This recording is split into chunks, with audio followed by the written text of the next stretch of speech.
यो प्रभुको कुरा हो, यो त उहाँको कुरा हो।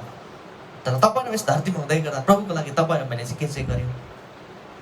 त्यो हजारौँको भिडमध्येबाट एकजना ठिटोले आफूसँग भएको कुराहरू दिने मन गर्छ, दिने इच्छा गर्छ। याद गर्नुहोस्, तपाईँ र मसँग धेरै कुराहरू छ होला। यदि त्यो कुरा तपाईँ र मैले प्रभु कहाँ राख्यौँ भने त्यो कुराहरू बढ्छ, प्रभु कहाँ पुग्दै गर्दा बढ्छ। कतिलाई प्रभुको लागि केही गर्छु भन्ने मन हुन्छ, प्रभुको लागि, प्रभुको मानिसहरूको लागि केही गर्छु भन्ने मन हुन्छ।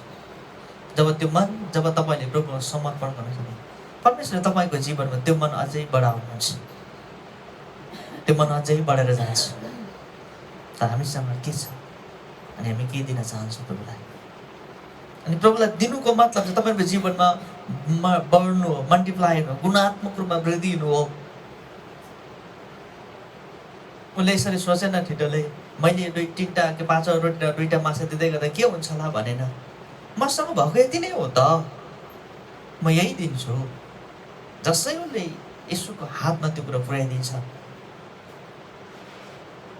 उसँग भएको साधारण कुरो असाधारण कुरोमा परिणत भएर जान्छ। अनि उसले आफ्नो आँखाले आफ्नो जीवनमा भएको एउटा मिराकल्सहरूले देख्न सुरु गर्छ। आमेन, हालेलुया। अनि मैले अघि पनि भने चेलाहरूको लागि यो कुरा शिक्षा थियो, चेलाहरूको लागि के थियो? शिक्षा थियो। यदि तिमीसँग भएको कुरा मलाई दिन्छौ भने तिमी मल्टिप्लाई भएर गुणात्मक रूपमा भएर वृद्धि हुन्छ।